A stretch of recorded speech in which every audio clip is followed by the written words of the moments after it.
Social media is a constant in most of our lives. We can snap, tweet, Insta, and share at all hours of the day or night, and it never seems to get old. But experts now suggest that excessive use of social media may pose a risk to our mental health. Let's find out more about that now. So you're dealing with an addicted generation. This is a big time bomb ticking. It will get really worse. Nowadays, many of us rely on social media sites such as Facebook, Snapchat, YouTube and Instagram to connect with each other. Not that long ago, only a few people lived life through a lens, projected onto the public retina. Now, after a decade and a half of Facebook, everyone has a brand. Everyone curates an image.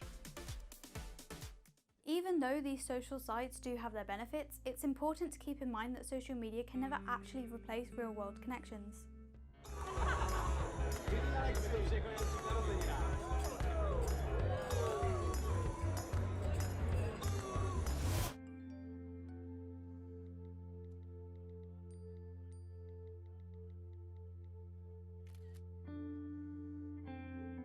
It has been scientifically proven that having limited face-to-face social contact nearly doubles someone's risk of having depression.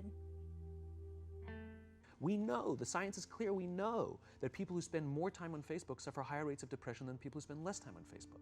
During this time of the coronavirus, social media sites have been proven to be very beneficial, and video calling has been used more than ever during this time because sometimes face-to-face communication is not possible.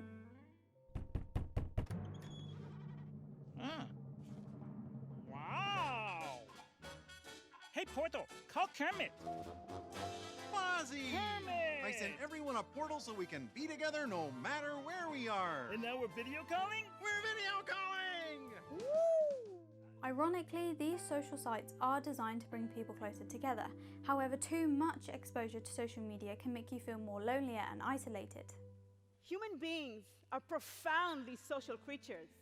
We are hungry for acceptance, connections, and love. Social media was supposed to connect us though, but has transpired to make us feel lonely, disconnected, and even depressed. The more we pour our time and energy into social media, and the more people respond, this vicious cycle of positive affirmations creates the hooked effect in our brains. Numerous studies have found multiple links between heavy social media use and an increase of anxiety and depression in young adults. The Center for Collegiate Mental Health found that the top 3 diagnoses on university campuses are anxiety, depression, and stress.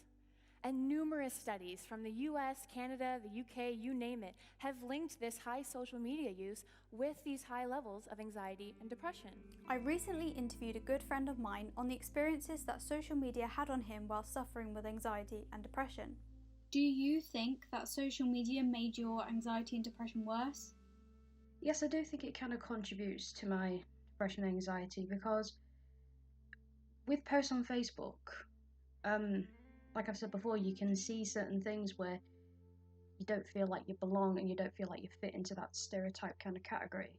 And also, with your friends and your family, they're more likely to be more mean online than in your face because they can hide behind a screen. So, if I saw a post from a friend or a family or even somebody I didn't know, just saying something quite negatively about me, I'd feel really low and I really wouldn't want to go and see anybody, and my anxiety would just go over the roof. If you see something online where perhaps someone is struggling with their own mental experiences and have used it as an out, as a way of expressing it, or is using it as a malicious tool, that can be quite damaging to you. And I think that has a real massive effect on your well-being in real life, not just online. Social media can promote negative experiences such as inadequacy about your life and appearance, fear of missing out, isolation, and cyberbullying. It's this harm psychiatrists want to stamp out. They're asking for social media giants to hand over our data so that researchers can learn about how content affects us.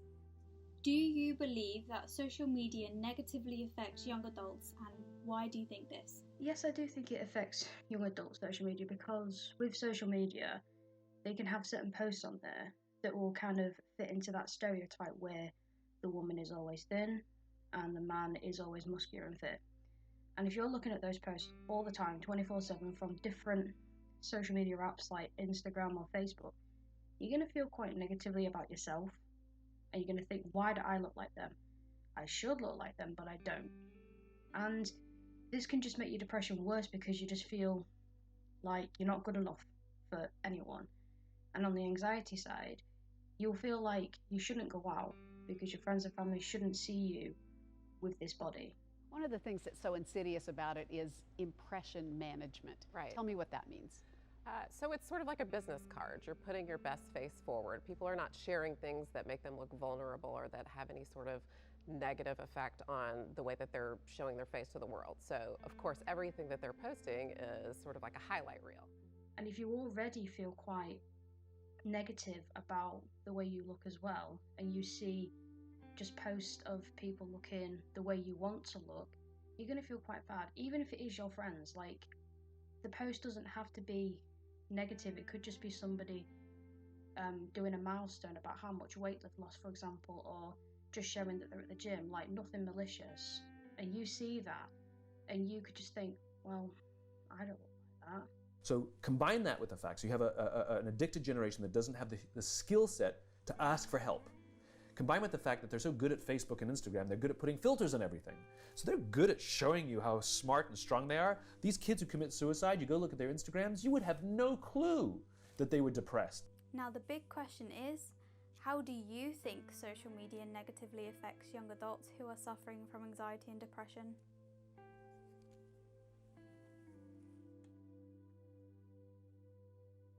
So, if you need support or advice, search Britain Get Talking for a list of organisations who can help. Come on, Britain, get talking.